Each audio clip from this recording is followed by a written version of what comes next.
Рахмат. Сөз депутат Сарбашев Талайбек Насирбековичте. Рахмат. Мирлан Сақбекович, біз егер мегакомды өткөзүп бербесек, сатпасақ, қандай рисктер күтіп атат бізді мамлекетті?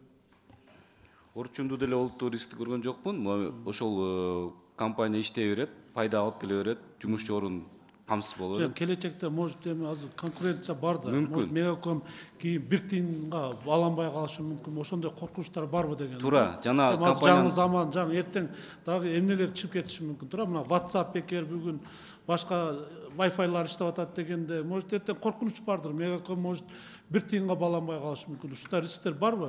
Туура, ал боюнча компаниянын жетекчиси да айтып кетти, убагында канча бааланган, бүгүнкү күнү туура эң туура белгилеп кеттиңиз.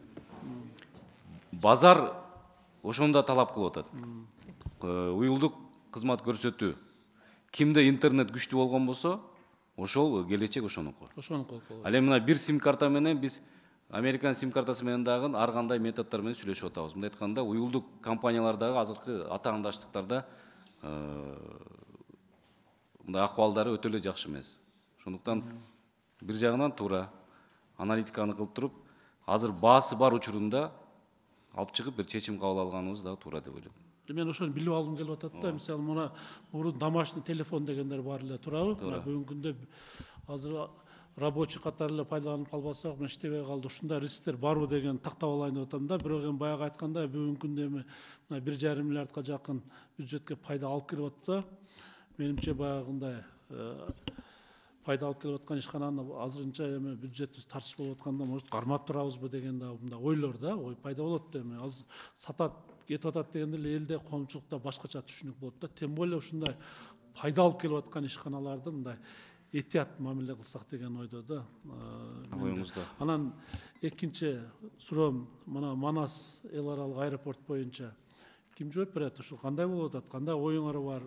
Мисалы ушул баягында бир башка бир ишкерлерге күчкү кылып беребиз дегенде ойлор айтылды эле. Азыр бүгүнкү күндө позицияңар кандай болуп атат? Түшүндүм. Манас эл аралык аэропортунун 79% мамлекеттик ээлик кылат, мамлекет үлүшү. Былтыры 4 миллиард сом таза пайда менен чыккан 21-жылды. Быйылкы жылды 22-жылды 5 миллиард сом тегерегинде таза пайда менен жыйынтыктаган жатат, буюрса. Ошонго ылайык кызыккан тараптар дагы жок эмес. Экономика жана коммерция министрлиги менен АФС Дүйнөлүк банктын группасында турган АФС менен келишим түзүлгөн. Бул ГЧП методу менен ачык конкурс менен инвестор тандап алуу. Бул бир гана аэропорт Манас боюнча болуп калды.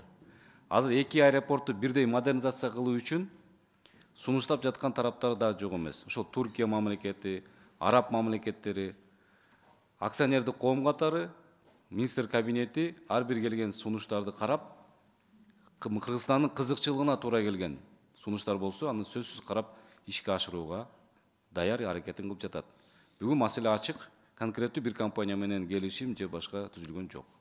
Эгер бериле турган болсо ошондой ишенимдүү компанияларга бюджетке азыркы бүгүнкү күндө таап аткан кирешеден көбүрөөк түшүшү мүмкүнбү? Албетте, ошол АФС анализ кылып чыкканда жылдан жылга өсүү, биринчиден каттамдардын көбөйтүшү, албетте пайдасын дагы көбөйтүшүн боюнча анализ кылып чыккан. Себеби мен оюмда мынандай кээ элге пайдасы тие турган иштерде жетекчилик, мен сразу мындай чечимди кабыл алыш керек дейм. Конечно, коомчулукта баягындай сөздөр болуп атат, кээ биздин коллегалар каршы чыгып атат ушундай.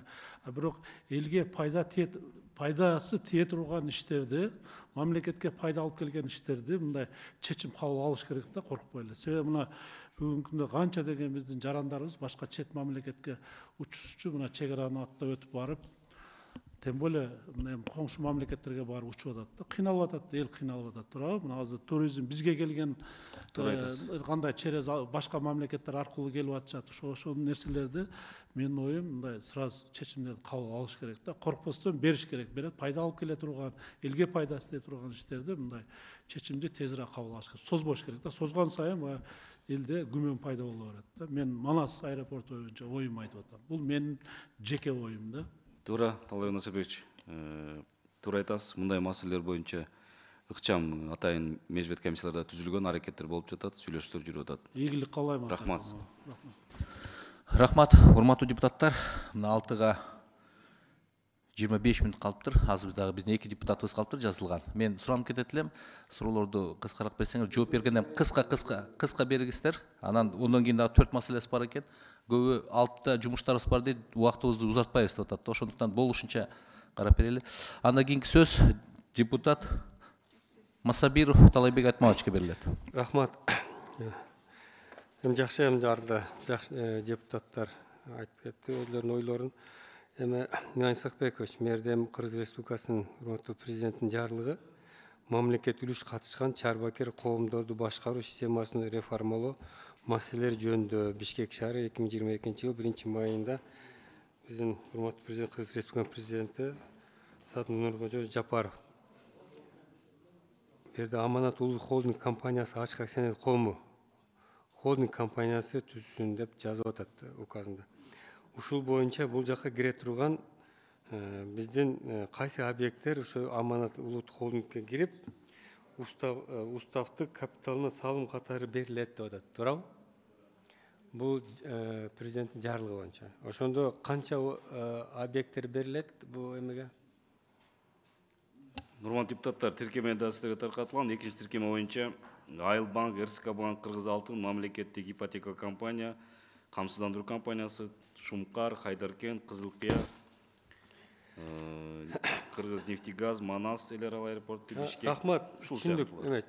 Миран Исакбекович, бул берилгенде мындан ары бул менчикте түргө сатылабы же сатылбайбы? Жок, бул 100% мамлекеттик үлүшү бар компания түзүлөт. Жана стратегиялык биздин объектилер ушакка киргенден кийин мен кошумча эмеде Аманат улуттук холдингдин көзөмөлүндө ошону карамаганда болот. Андан ары сатылбасын деп эме кылып коет. Анан кээ бирде 100% алгандан кийин азыр могу Мегаком боюнча мына сатылат, тиги нерсе сатылат, болбой калыптыр, тигинде болбой калды деп ошону киргизип койсок болобу? Каршы эмеспиз. Урматтуу депутаттар, мамлекеттин үлүшү бар. Кандай актив болбосун, эмне сатыла турган болсо, бул өкмөт жана жогорку кеңеш аркылуу келет. Ошо сатылбайбы, ушу мамлекеттин кызыкчылыгында ушу холдингдин ичинде калсын деп туруп мен сунуш берейин. Макул. Бул бир маселе боюнча. Анан азыр жана айтып кеттиңиз, могу Мегаком боюнча, Альфа Телеком боюнча улуттук банк деп айттыңызбы, ошонун карамагына кирет да булар, Булар дагы сатылабы же эмне болот? Булар дагы как фонд уставной болуп калабы? Жок, булар укук берилип атат улуттук банкка. Өздөрүнүн чечим менен катышы мүмкүн алууга. Бирок жанагы Альфа Телеком Мегакомдун төрагасы айтып калды, бирок аппарат президенттен сатылбайт деген бирок мындай маалыматты айтты, туурабы? Бирок сиз өзүңүздүн оюңузду айтып койдуңуз, туурабы? Жок, процедура боюнча министр представитель фонд госимущества айтпады. Процедура боюнча биз менчиктештирүүдөн өтүшүбүз керек. Түшүнүктүү, ошол жерде эки ой болуп калып атат да, жанагы улуттук холдинг өзү сатууга болот деп айттыңар. Мен ошону айтып атам. Анан эмерге эмеден энергетика министрлиги кат жөнөтүп атат Данияр Эрмековдон. Эми бул жерде мындай суранычта мамлекет тилде эле жөнөтүп койбойсуңар. Меде жазылып атат, завод Манас общей площадью 2840 квадрат метрди. По данным объект будет внесен в качестве вклада уставной капитал АО Айлбанк. Айлбанк уже 2340 квадратты Айлбанк өтөп берет. Ошону ким жооп берет? Бул барбы Айлбанк? Айлбанктын өкүлү бул жерде, бул Айлбанктын имараты боюнча сөз болуп атат окшойт. Жок, бул завод Манас общей площадью деп. Мен просто кыргызча, орусча жазып берипти, мен суранып кеттим, кыргыз тилинде. Талай Айтматович. Данияр Эрмековдун атына берип атат да. Управление государственным имуществом при Министерстве экономики и коммерции с указом примечанием, что данный объект будет внесен в качестве вклада в уставной фонд капитала Айлбанк деп турат. Айлбанк бул боюнча барбы силерде мындай? Урматтуу Талай Айтматович, мен жооп берип коеюнчу. Бүгүнкү күнү Лагвиненко көчөсүнө жайгашкан, ошол айтылган аянтта чарчы метрде Айлбанктын башкы офиси жайгашкан. Ошол имаратты уставдык капиталга өткөрүп берүү маселеси каралып сунушталып жатат. Азыр жаңы кат менен биз өзгөртүүлөр киргизип атабыз. Ушул редакцияны Милан Исабекович, рахмат. Сиз эми бүт демегенде толук жакшы жооп берип атасыз, бирок ошол жерде могу жазылган боюнча Айбанктын өкүнчүлүгү турат да, onu чоң вообще билбейм ал жөнүндө. Силер мында биздер катышып мындай сүйлөшүп атасыңар, сага өтүп баратат бул сенин уставдуу капиталыңа. Сен боюнча кичине маалымат алып кой деп айтып коюшкан болот. Алар эми өкмөттүн карамында турган немелер да, турабы ишканалар. Анан мен жооп бердим, сиз бүтпанын ордуна жооп берип атасыз да. Анан жанагы мына Дастан Талабаевич айтты го, мэриянын эртең акча издеп баштайт, биягын иштеп баштайт деп айтып атасыңар. Ошо боюнча акыркы мен суроо деле эмес, эми берде сунуш сыяктуу. Мына жана өзүңүз айтып бердиңиз, 100% эмелер мамлекетке өткөрүп, мамлекетте иш алып барат деп атасыңар. Бирок мына жеке мына каприз, ресурстар боюнча мен ойлойм, бул жерде эки жетекчи болбош керек да. Бул иши ашыш үчүн бири-бирине шылталап тура берет дагы өсүш өнүгүш болбойт. Ошон үчүн всегда должен быть один хозяин. Бир кожоюн болуп туруп, кожоюн ошону башкарыш керек. Анан жерде жанагы Макайбан 1% аз пайыздары бар экен, бул боюнча дагы мамлекеттин өзүнүн мүмкүнчүлүгү барбы сатып алган. Мен бул жерде ошол эле жеке ишмердин 1 жылда жок эми 10 жылда төлөп аткан 1 миллиардка чейин салык төлөмү биздин мына Витяз 1 жылда 3 миллион берет экен. Милан Исакович, кийинки эмеде дагы жана мамлекетке берилген улутташтырган мекемелерди дагы тизмесин алып келсеңиз, эми иштей албаса бериш керек да, туурабы? Ал просто мындай айтканда кыйратат да, мындай. Эменичи бир жакшынакай салынган, например, башка бир ишканага берип койгон, алар карабайт, потому что жоопкерчилик жок да. Это не его собственность. Келет каалаганда сатат, сатканда дагы эми билебиз, кандай эмелерди кылганда иштерди жакшынакай алып барат да. Ошо алып барган иштерди булар мындай үлгүлүү кылбайт да. Жана мен дагы сүйлөштүм, кийинки этап менен дагы ошолорго мамлекетте берип, иштей албаган нерселер дагы бир жана ушундай холдингке берип туруп, холдинг өзү иштетсе жакшы болот да. Эмне жазып турат, президентибиздин жарлыгындачы, жана кеңеш мүчөлөрүн тандалма кылып алгыла деп атат да. Ошон үчүн мен ойлоп атам, азыр ушуларга берилгенден кийин ушуну мындай чоң ишке алып бара турган мындай ишмерлер келсин деп атат да. Ошонго кийинки этап менен жана иштей албагандарды алып келсең, ошолорго бериш керек. Анан да капиталда жана каприз эмелерине боюнча ошо канча жылдан бери жүрөт. 14-жылдары жогорку эмес чыгып атат. Бери акционердин чоң эме менен эгерде мамлекет мүмкүнчүлүгү болсо мамлекет сатып алсын. Мамлекет сатып албаса жеке ишкерлер бериле да. Анан бири-бирине атаңдашпай бир жеке ишке берсин, иш орундарды камсыз кылсын, ошондо иштеген. Мен бирок муну колдойт элем. Рахмат. Рахмат, сунушуңуз сөз эске алайлы. Рахмат. Кийинки сөз депутат Абдибаева Айсара Нышанова берилет. Рахмат. Мирлан Исакбекович, айтсаңыз, азыр мамлекеттик менчикти оптималдаштыруу, өнүктүрүү, бюджетти толуктоо деп атасыз да, ошо бюджетке канча, мен кошулам, бул аябай жакшы мыйзам. Канча бюджетке ушу түшүп атат каржы?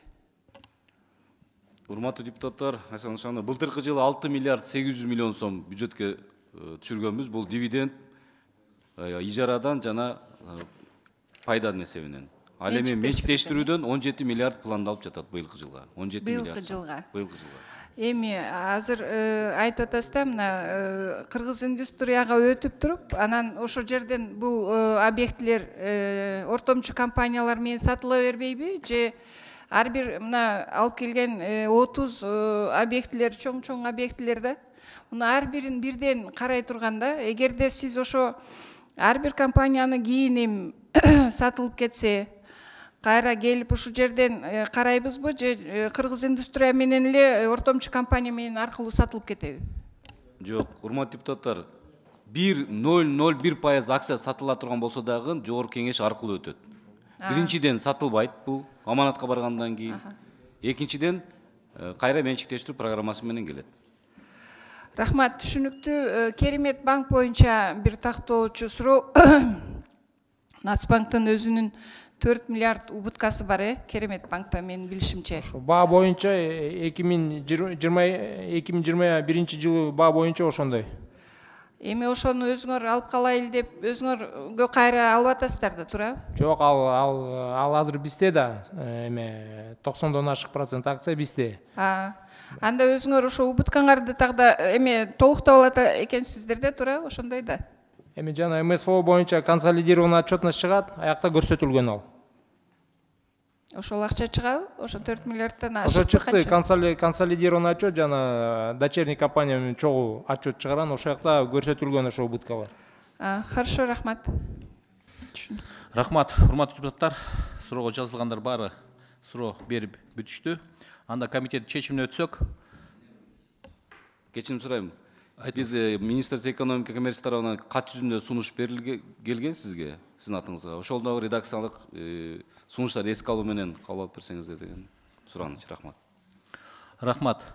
Анда урматтуу депутаттар, жалпы айтам. Комитет чечими Кыргыз Республикасында 2023-2025 жылдарга мамлекеттик мүлктү менчиктештирүү программасы жактырылсын.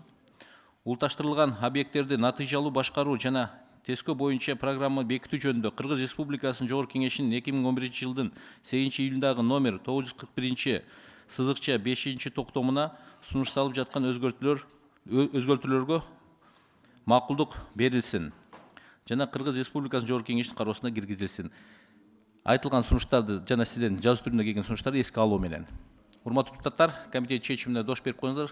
Ким макул? Каршы? Жок. Сунуштарды эске алып атабыз. Чоң рахмат. Макулдук берилди. Бул маселе боюнча бара берсеңиздер болот. Сөз президенттин жана министр кабинетинин өкүлүндө. Урматтуу депутаттар, урматтуу Жанар Амекович, мына күн тартибиндеги 11-чи маселени азыркап берип койсоңуздар, себебинде дегенде өзбек тарап эртең келет экен да, анан да биздин иш-чараларыбыз бар эле. Бул Кыргыз Республикасынын автоунаа жана коммерциялык техника өндүрүшүн уюштуруу боюнча кызматташтык жөнүндө Кыргыз Республикасы менен министр кабинетинин жана Өзбекстан Республикасынын өкмөтүнүн ортосунда макулдашуу долбоору. Анан да кийинкиси 10-чу маселеде бул Российский Федерация менен жана мектептер куруу боюнча. Рахмат, урматтуу депутаттар, сунуш түштү. Ошо 11-чи маселени эртең карап бересиздер деп, себеби эртең буга кол коюлат экен, эки президент ортосунда жолугушуу болот. Ошондуктан бул шашылыш түрдө болуп атыптыр. Жана 10-чу маселе бүгүнкү күндө ошо Россия менен Кыргызстан ортосундагы билим берүү тармагында булар дагы бир нече мектептерди өздөрү салып бересиз деп атыптыр. Ошондуктан мен ойлойм, бул маанилүү биз үчүн. Кандай каршы эмессиздер, ошо 11-10-ду карап берип, себеби сүйлөшүп алдык, 6-га чейин иштейбиз, 6-тан кийин узартканга бизге мүмкүнчүлүк болот, себеби кворум болбой калат экен, көп депутаттар катыша албайт. Ич болсо ошо эки мыйзам сунушту карап коелу. Анда күн тартибиндеги иретмен кете берели. Анда баяндамачы кыска эле баяндама берсең негизги өзгөртүүлөрдү. Күн тартибиндеги 10-чу маселе Кыргыз Республикасынын министрлик кабинети менен Россия Федерациясынын өкмөтүнүн ортосундагы Кыргыз Республикасында орус тилинде билим берүүчү биргелешкен билим берүү уюмдарын куруу, түзүү жана иштетүү шарттарын жөнүндө макулдашуунун долбоору макулдашууга киргизилет. Баяндамачы Жусупбекова Надира Сынташевна, Кыргыз Республикасынын билим берүү жана илим министринин орун басары. Сөз сизде. Чоң рахмат. Кыскача эле айтыңыз. Ооба, урматтуу Данияр Армекович, урматтуу депутаттар, биздин президент, анан Россия Федерациясынын президенти экөө сүйлөшкөндөн кийин эле дароо ушул иштер башталган. Бишкек жана Ош, анан калган 7 областтан ошо 9 жер участкаларын тандап алышып, Россия Федерациясынан келип, критерийлерин карап сунушташты. Эми Россия тарабынан толук курулат. 1224 орун. Бүт 9 мектеп, ар бир мектеп 1224 орун. Анан толук кандуу куруп, анан Кыргызстандын балансына толук өткөрүп беришет. Биздин окуучуларыбыз 2 аттестатка ээ болот. Кыргызстандын аттестатына жана Россиянын аттестатына. Кыргызстандын дагы милдеттери бар. Бул жанагы коммуникациялар, электр жарыгы, суу, ошол мени. ошону макулдашууга кол коердун алдында ошо 3 комитетке келдик да. Анан соц комитеттен өттүк, эл аралык комитеттен өттүк, анан сиздер бүгүн 3 комитетте. Рахмат, түшүнүктүү, биз тааныштык. Бул жерде тактоочу эле бир суроо бар экен. Сөз Бекешев Дастан Далабаевичте. Бир эле суроо, ошол салыктар боюнча жергиликтүү жана подоходный соцфонд кандай төлөнөт, если бул жерде гер россиялык мугалимдер иштесе? Россиялык мугалимдер бизде азыр Ош шаарында иштеп атат. Биздин кадимки эле өзүбүздүн бюджеттен айлык төлөп берип атабыз аларга. Ал эми Россия Федерация өзү кошумча өзүнүн мыйзамдарына жараша төлөп атат. То есть биздин гана мыйзамдар. Если россиялык болсо, алардын бюджеттен төлөнсө, алар ичинде төлөйт, туурабы? Ооба, бизде анда жергиликтүү салык, жер салыгы кандай болуп калат ошондой? Алар куруп берсе, мектеп болуп калгандан кийин, анан бизге өткөрүп берет. Да, бизге өткөрүп бергенден кийин ошол жер салык маселе болуп атат да, себеби Газпромдук ушундай проблема болгон да. Ошону тактап коесузбу, мейли? Ал деген жеке менчик болот атпайбы? Бул мамлекеттик болот да. Хорошо. Рахмат. Анда, урматтуу депутаттар, суроолор жогорку комитет чечимине өтсөк, комитеттин чечими Кыргыз Республикасынын Министрлик кабинети менен Россия Федерациясынын өкмөтүнүн ортосундагы Кыргыз Республикасында орус тилинде билим берүүчү биргелешкен жалпы билим берүү уюмдарын куруу, түзүү жана иштетүү шарттары жөнүндө макулдашуунун долбоору жактырылсын. Комитеттин чечимин дошко коем, дош бериңиздер. Ким макул? Каршы? Жок. Аталган долбоор жактырылды. Чоң рахмат. Күн тартибиндеги кийинки 11-чи маселе Кыргыз Республикасында автоунаа жана коммерциялык техника өндүрүшүн уюштуруу боюнча кызматташтык жөнүндө Кыргыз Республикасынын Министрлик кабинети жана Өзбекстан Республикасынын өкмөтүнүн ортосундагы макулдашуунун долбоору макулдашууга киргизилет. Баяндамачы Усенбекова Айнура Доктурбаевна, Кыргыз Республикасынын экономика жана коммерция министринин орун басары. Сиз кыскача өзүңүз сөзүңүз менен негизги максаттар, анан ушул келишимдин багыттарын айтып койсоңуз. Саламатсыздар, Данияр Эрмек, урматтуу депутаттар.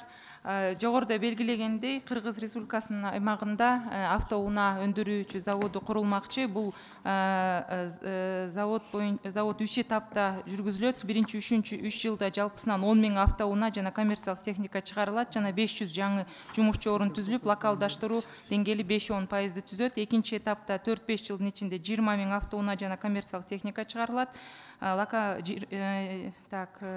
Локалдаштыруу 15-20% түзөт, жана 1000 жумушчу орун түзүлөт. Үчүнчү этапта 30 000 автоунаа чыгарылат, жана 2000 жаңы жумушчу орун түзүлөт деп белгиленип атат.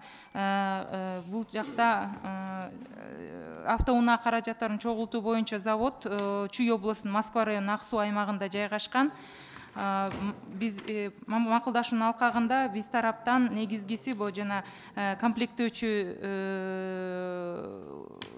импорттоочу комплектөөчү каражаттардын сатууну кошумча нарк салыктан төлөөдөн бошотуу, жана экинчиси бул бажы алымдарынан бошотуу ошол милдеттемелер алынып жатат.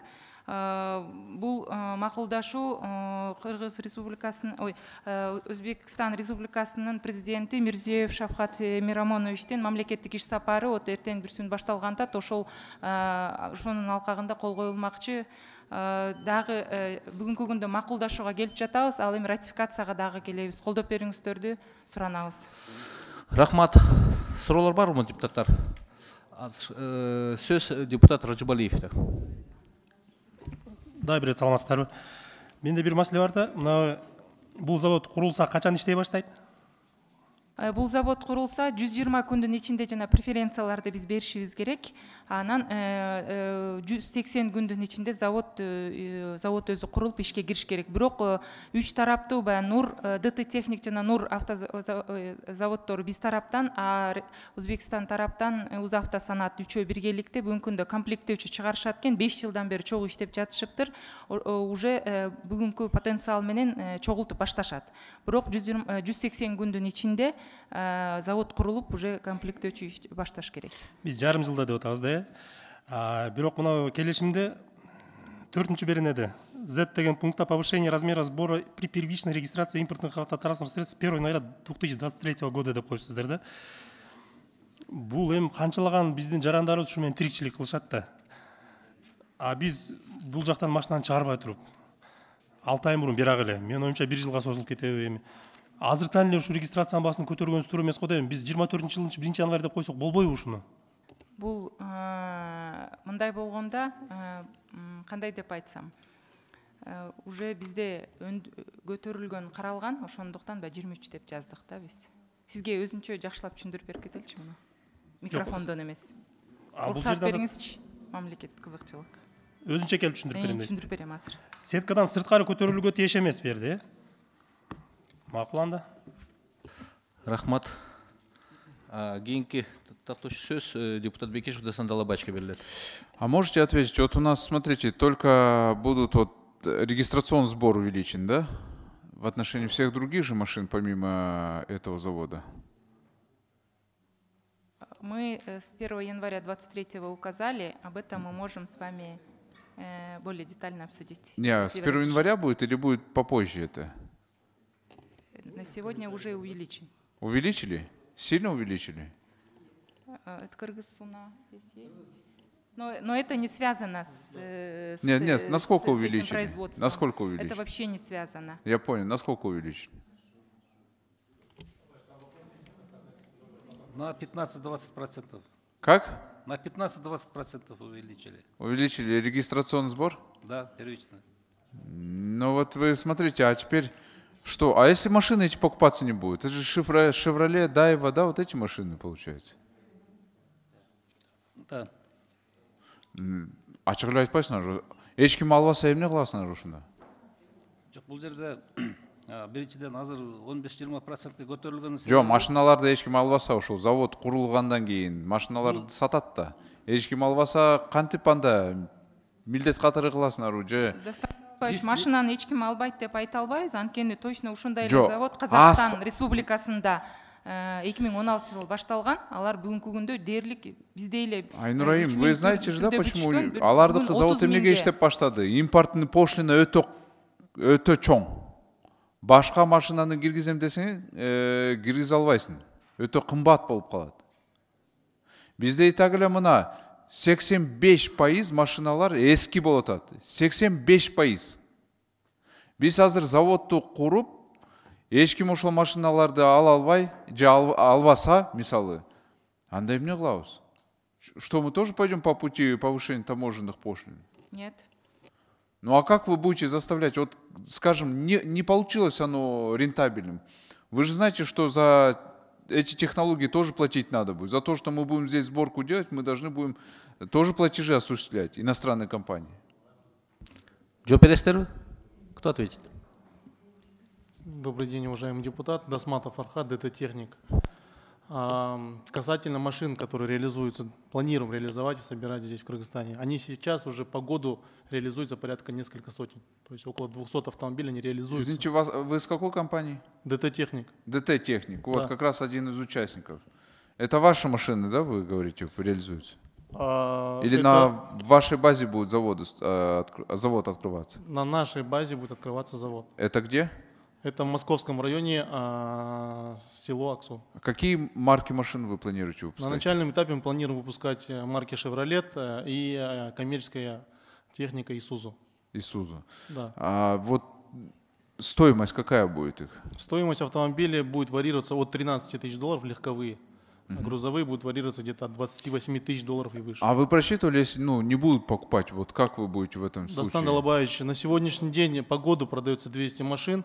Мы не повышаем какие-то либо тарифы, мы просим просто освободить завод от этих налогообложений, дать начальный толчок, на примере, как было это в Узбекистане, как есть в Казахстане, да, вот, чтобы был старт этому движению. Соответственно, сперва это будет крупноузловая сборка, а потом есть определенные этапы обязательства, чтобы это локализовалось.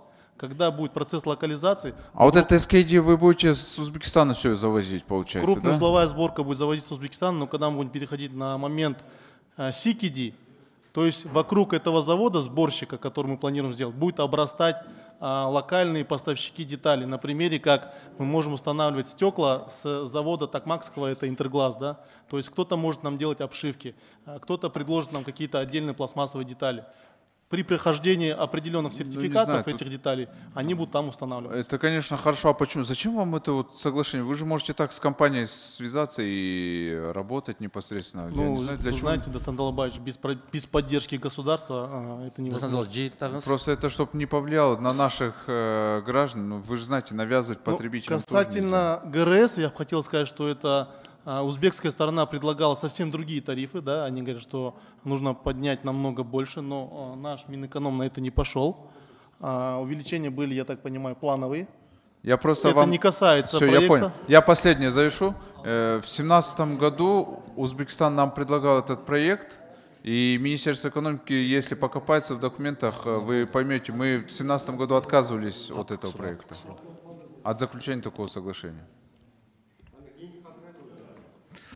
Рахмат. Урматтуу депутаттар, анда комитеттин чечимине өтсөк. Комитеттин чечими Кыргыз Республикасынын Министрлер кабинети менен Өзбекстан Республикасынын Кыргыз Республикасынын автоунаа жана коммерциялык техникалык өндүрүшүн уюштуруу боюнча кызматташтык жөнүндө Кыргыз Республикасынын Министрлер кабинети жана Өзбекстан Республикасынын өкмөтүнүн ортосундагы макулдашуунун долбоору жактырылсын. Комитеттин чечими дош койгон, дош менен. Ким макул?